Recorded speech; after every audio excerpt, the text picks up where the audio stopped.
Howdy everyone, Runt9 here, and welcome to Runt9 Looks at Bonfire. Bonfire is an interesting little tactical RPG that I've had my eye on for a little while. It's, let me go back to the store page over here. It is from indie developer MoaCube, and came out in early access on the 26th, which was 2 days ago as of the time of this recording, so it's fairly new. And I was excited to pick it up. Unfortunately, when I first started up the game, the initial opening cutscene and tutorial is unskippable, and everything was incredibly loud, and I couldn't get to the point of turning things down. Actually, turn music back on.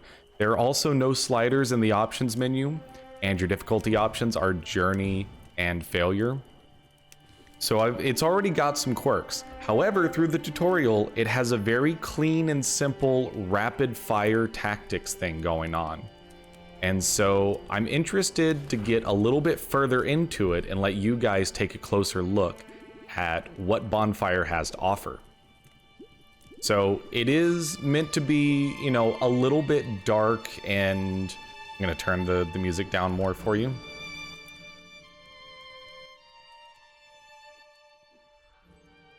My lord, that is just ridiculously loud. They need to add sliders for that. Okay, so it looks like you have a few different options of things that you can do. And from my understanding, this is like an actual story-based game. It's not a roguelike where, you know, you do these runs. But from my understanding, things are also procedurally generated. So let's just go straight to short journey. Risk low, gains 25 gold to reach in a new area. Story, gold, items, food, seems good. So based on select heroes and select loadout, I would assume that there will be more heroes in the future. And so basically what I found out from going through the tutorial is essentially the way it works is each hero has 3 abilities. They have something that happens when you click on an enemy, something that happens when you click on an ally, something that happens when you click on yourself. And that's the enemy click, ally click, and self click you can see on the left there.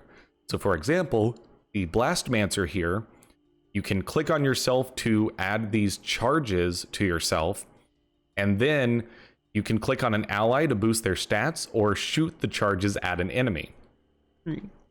Brave is just a basic knight. You've got a single target attack, you can protect an ally with a shield, and you can purge debuffs on yourself.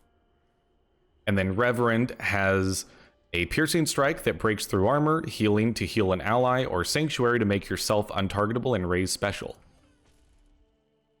Foul wind poisons all enemies with gas. Okay. Cursed skull kills the weakest non-boss enemy instantly. So chests give you powerful items that are one use only. We've got a charge up, attack and protect, attack and protect. So we want to get the Mournfolk Mage down. What I think we're going to do here is probably just go ahead and focus him. He's obviously going to charge up. We are going to do the same thing. And probably take a little bit of damage here. So this person's going next. It would be ideal to be able to stop them.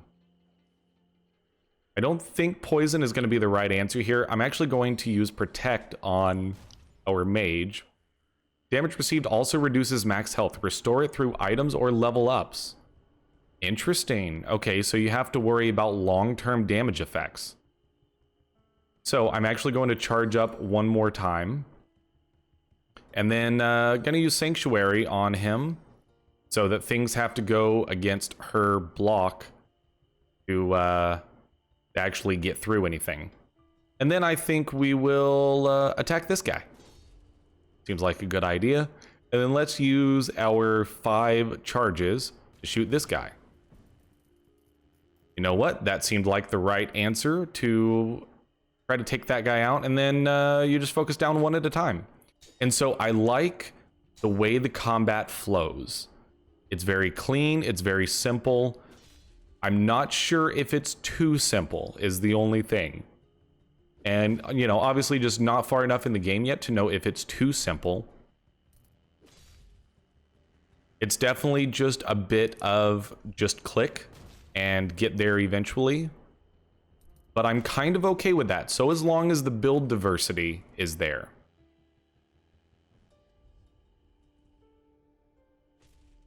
And from my understanding, there is actually a lot of build diversity as you unlock things. So this is our first boss battle. Click an enemy and hold the button to spend XP on a boosted attack. Motivation level 1, 102 XP for next level. Interesting. I'm not sure I understand exactly how that works. But how about we use Sanctuary on you. You use Charge Up, and then you protect him. And use Charge Up again. And let's spend some XP. Okay. So that seems potentially very powerful. What if we use a full charge here?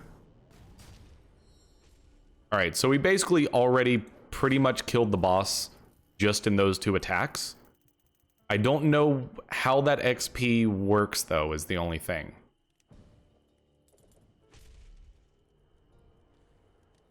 So we managed to keep all of our consumables. We didn't need to use them.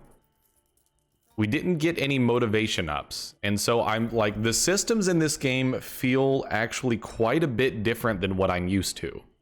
And I like it. There's some interesting stuff here.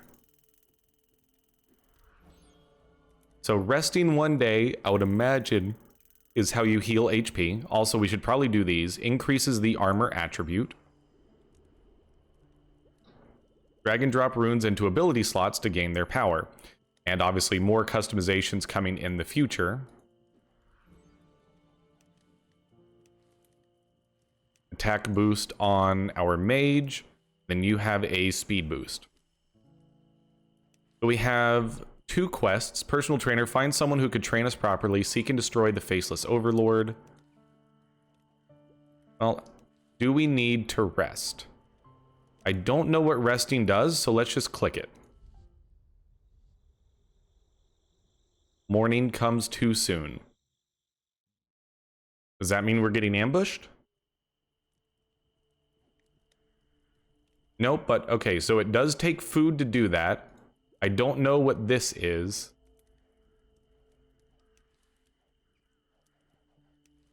There needs to be just a little bit more explanation on the systems. But okay, let's go back to the map.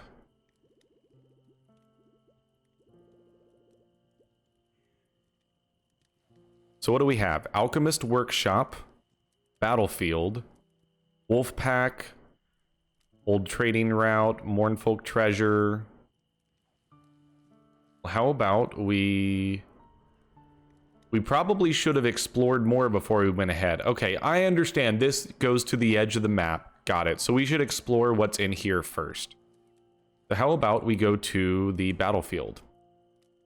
A fierce battle took place on these grounds. Who knows what rests there with the fallen warriors? Time 1 day rewards some gold, and items. Well, how about we send Brave on this one? And then we will send someone to the Alchemist Workshop. And we'll send Reverend. And I guess we should probably just leave it at that. Because the rest of these, I believe, are going to be battles. So now let's rest.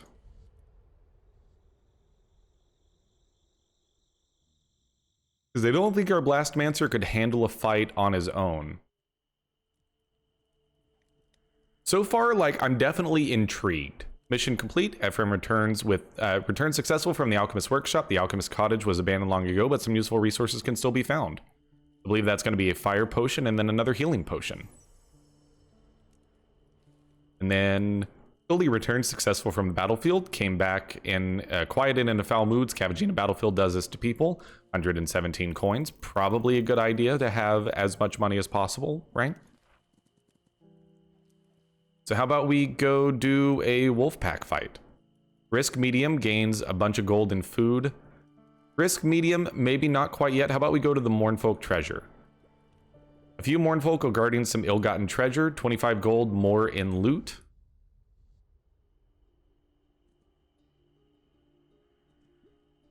Alright, so if I remember correctly, these guys can heal each other. No, this guy can heal the other two. Let's open with a Sanctuary. Open with a Charge Up. Go Protect. And Charge Up again. How about we Piercing Strike the healer?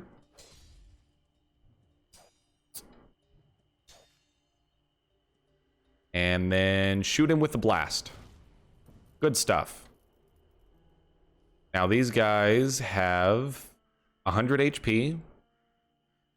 So I actually want to try to avoid using motivation if at all possible.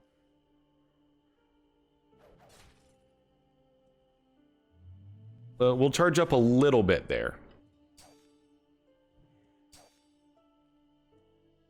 And I don't know if, does the same thing work on yourself? Like, can you charge up on yourself, or is it only for attacking?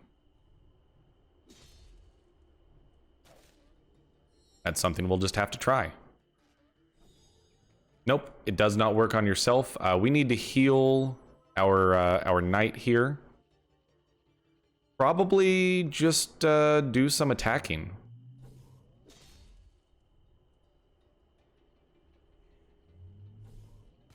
Just charge up a little bit. I think that that's probably a good idea. So this will also go through his armor. So I didn't need to charge it all there. I could kind of just see that one. How much do you do if you don't have anything charged up? Just one? That worked out fine, though. We should probably look at using a healing potion on the Blastmancer. Lots and lots of coins. Lots and lots of coins. Works for me. And then we're done. Okay. So we ended up just getting a lot of coins from that. And I don't know what we spend coins on yet. We'll have to see. It also does not appear that there is an easy way to skip that. I also wish that like the fight animations could go a little bit quicker. Like there was a way to toggle fast mode on. How about we embark? We need more food. Not for the first time, not for the last. Yeah, we can carry on for a while, but we need to start looking. Search this land for items. Medium, 50 gold and some items. I think that there's a chance we might find some food here. Risk was medium, though. Keep that in mind. Diamond Hourglass. What does that do for us? Grants the party extra time to act. Alright, so these guys do just attacks. Unnerving Howl reduces buff durations. They leave deep wounds. Fires an arrow. Consumes allies' health to heal and raise power. I think this is a good time to try out a Foul Wind. Oh, that takes your turn. Good to know. Deals piercing damage each turn. You need to charge up. And you need to protect. You need to charge up again. And you probably should Sanctuary yourself. So that reduced the buff duration, which also lowered the charge stacks as well. We can possibly kill this guy without spending XP. Got a kill there. And just like in any turn-based game, like I'm going to operate under the assumption that if you can kill somebody, that's definitely the best idea. Getting damage off the field seems like it's always a good thing. Go ahead and pop a potion. Motivation up. So he is at motivation level 2. Now, what does that actually do? I'm not sure. We can probably kill the wolf. Actually, if both of them focus on the skeleton, we can get him dead. Got the kill. And then the wolf here is going to attack after... what's his name again? The Reverend gets an attack. He's sitting on 26 health. I think that's his usual damage. Plus he had a motivation up, so we did exactly 26. I like the fact that there doesn't appear to be any sort of RNG in the attacks. Increases the party's armor for a few turns. So this seems like we're kind of about to deal with a mini boss. I need to seriously consider using Aegis here. Well, what does he do, though? Slams the enemy and delays their action, turns an ally into a true champion, calls Mournfolk reinforcements. Okay, so we want to get him out of the way as quickly as possible. Let's go ahead and pop an Aegis here. You will charge up. You will not need to protect him. How about you just charge up a big attack? Use everything you got. Okay, that doesn't do a whole lot. Charge up what you got. That did. Charge up again. Alright, so he has been buffed. All target stats are raised. Obviously going to protect him. So the weakest non-boss enemy would kill that guy. I don't see that as being that useful. He's got 2 pieces of armor. I think that we may just want to go protect on the Blastmancer. And honestly, give me another charge up. I want to wait for this guy to, or the protect to be down. We can actually punch through his armor though. We don't have much XP to use on a strong attack, so don't bother. It appears that stun just makes you go later in the turn order. So we have a few charges here. I'm going to keep charging up though, is the thing. And then, I mean, it's going to pierce his armor, but honestly, just hit him. And just hit this guy.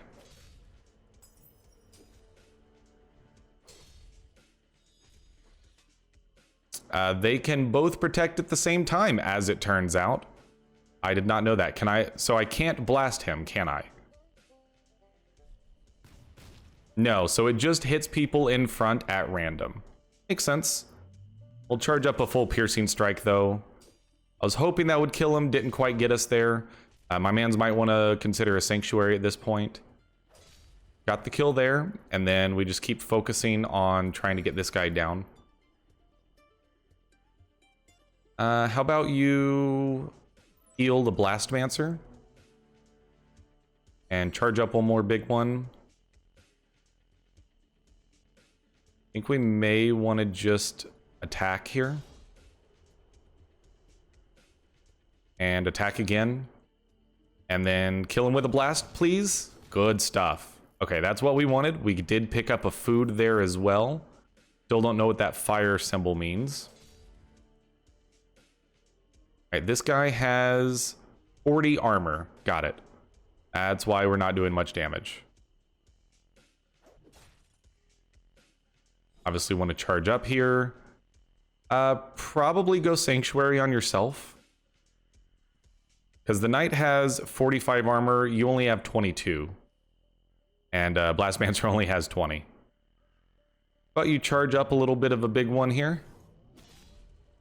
37, good stuff. And then just go ahead and let it go. That should get the kill.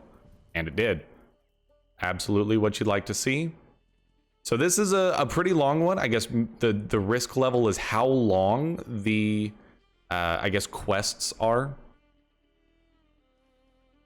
So the Mournfolk Mage is obviously the scary one. This guy is a healer. I'm thinking we may just want to go ahead and pop a Cursed Skull here. That took out the mage. Honestly, that's probably the best case scenario. Motivation up, I'm assuming, is just a raw stat increase. I'm going to operate under that assumption. We need to focus on the healer here. All right, sorry about having to put that little cut in here. So, what are we going to do? I guess just keep focusing on the healer a little bit.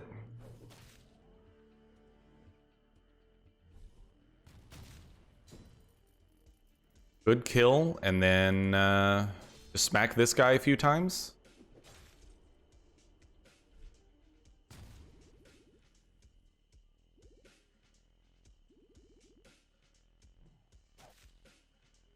Ah, you know what? That's a good point. So boost this guy up since he has armor piercing. You should probably heal yourself.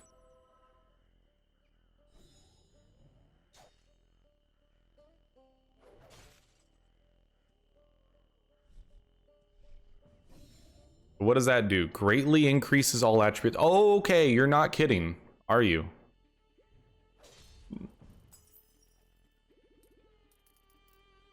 I guess it's only for that fight, though. I'm kind of skipping over the lore. I know that it is meant to be a story-based game, but since we're not going to get very far into the story at all, and what's essentially just a 20-minute look or 30-minute looks at video,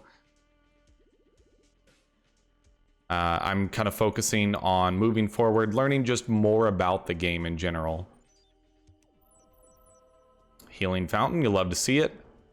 And then we've got another mini boss here, slams the enemy and can click on itself for some regen. We got a skeleton who we definitely want to get rid of as well. So this guy has 50 armor, this guy has 30 armor. So I think this is where we want to consider charging up on Reverend here. So start with a sanctuary. You charge up. That's why I wanted to go for the protect here. Let's have you... Actually, let's focus the skeleton down first. Does have 74 HP left. This guy only has 125 HP, so it's not like he's that much crazier. We use the boost here. And now he should be hitting like a truck. 55 with just a little bit of a charge. How about you purge and heal? And then use a charge up there.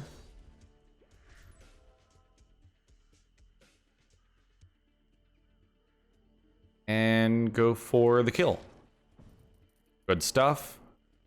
And I would assume that it's probably a good idea to just keep boosting him. Does it stack? It doesn't seem to stack, it just lengthens the duration of it. Let's just do a max piercing charge. That did over half of his HP. That's actually pretty good. Good stuff. Okay, so that's how you take care of the armored enemies, is you boost this guy up instead of just raw attacks. Troll Heart and Magic Shield. Or Magic Sword. Increases users' attack for this quest. The party regenerates health for a few turns. What is this? Rapid Eidolon. Carries Overlord's gaze across the land. Doesn't have much armor. So acquires a target and lowers their armor. Attacks all targeted enemies with a deadly beam. Okay. Well, since we don't need to worry about armor, I think that... probably just smack. Go for a charge up. Go for a protect. Not a big deal. Go for a charge up. How about you heal her? Simple attack. And then unleash a big charge attack here. And there's an easy kill. That glimmer.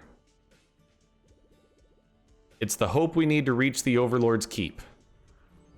Collect 7 glimmers to find the road to the Overlord's Keep.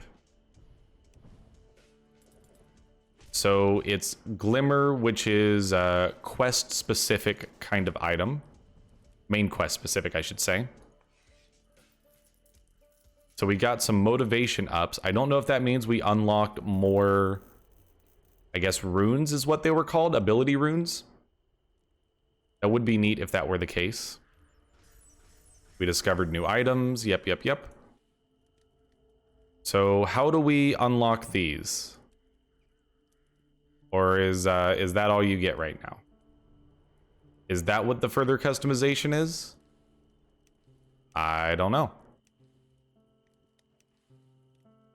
So if we collect 7 glimmers to find the road, well, let's just embark again.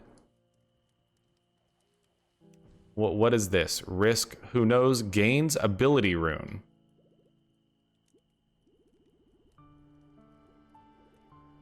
Well, let's try it because I want to see what other ability runes might exist.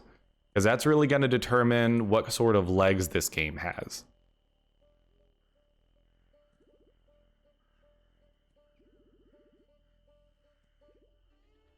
I would venture to guess that we're going to find some sort of obscenely Hard boss battle. A runestone. They describe ancient techniques, spells, whatnot. Yep. Okay, so do we get this without having to fight for it? Blast prism.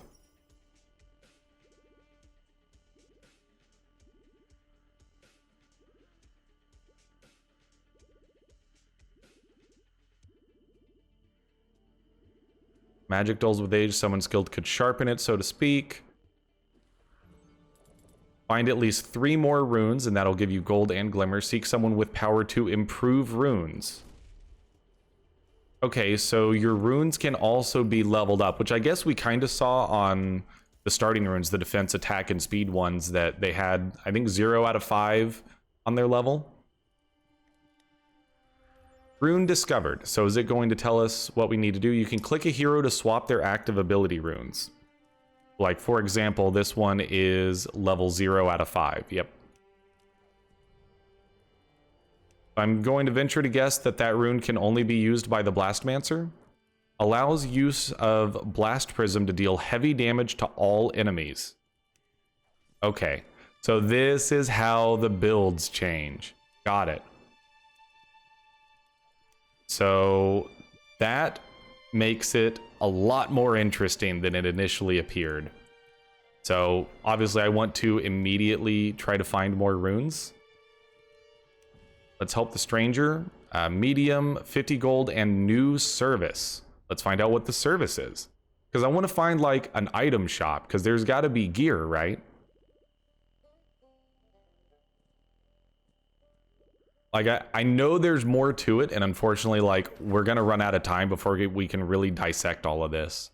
Wailing Spirit. Terror greatly delays the target action. Shriek slows down and damages enemies through armor. Okay, so this is where you get to use this type of item. Okay. Well, who has armor? 30, 25, 15, none of them. So how about you go for a Sanctuary? And how about you use some charges, and how about you protect him? How about you heal her? And how about you use Blast Prism? Ah, okay. That's pretty strong. So it turns out their basic abilities are just there as placeholders as you get more powerful abilities. Was that a one-time use, though? Do you only get to use that once per quest? I'm very curious about that now. Because if that's once per quest, then that's going to run into too good to use syndrome. I'm going to have a lot of issues with that. I like the flow of combat. I do really enjoy the way it kind of all works together. It's very clean, it's simple, but I can see where the strategic depth could come in. But a lot of times, so far, it doesn't feel like there's a lot of strategic depth. We are only 30 minutes in, though. I got to keep reiterating that. It is still very early on.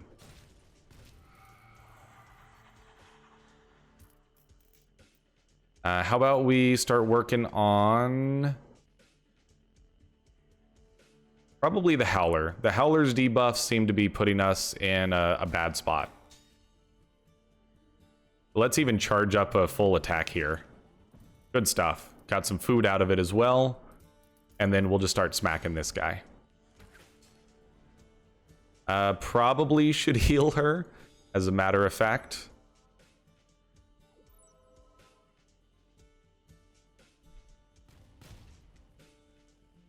And then kill.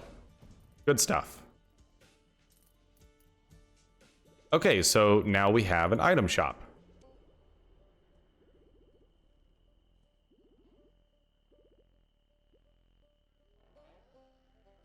There we go. Amulet of Power. Increases the user's special for this quest. Increases the party's attack for a few turns. Heavily damages a random opponent. Restoration Potion. User gains 500 Motivation XP. Everything being consumables is like the antithesis of what I personally enjoy, though. We'll grab a Victory Horn and I guess a bomb. I mean, are we supposed to buy everything? Do we have to buy everything? Can I not just skip ahead? Ah, there we go. That's how you do it. All right, so I think that's gonna do it for this this first look at Bonfire. I see a lot of potential here. This is one that I can almost guarantee you is gonna show up on stream. I'm gonna want to play some of this on my own time as well. I want to dive more into the mechanics. I see a lot of potential here, but as of now, it feels just a little bit thin on some of the deep strategy. But I see a lot of good stuff that could go on here. It also did just come out in early access, so I expect a lot of stuff to get added as time goes by. That's going to do it for this one, though. Hope you enjoyed the episode. Let me know your feedback with likes, dislikes, comments at Runt9Plays on Twitter. All great ways to get in contact with me. In addition, like I said, might see this on stream. Come check those out. 5 p.m. Central Standard Time on Wednesday, Thursday, or Friday. That's going to do it, though. I'm Runt9, and I will see you later.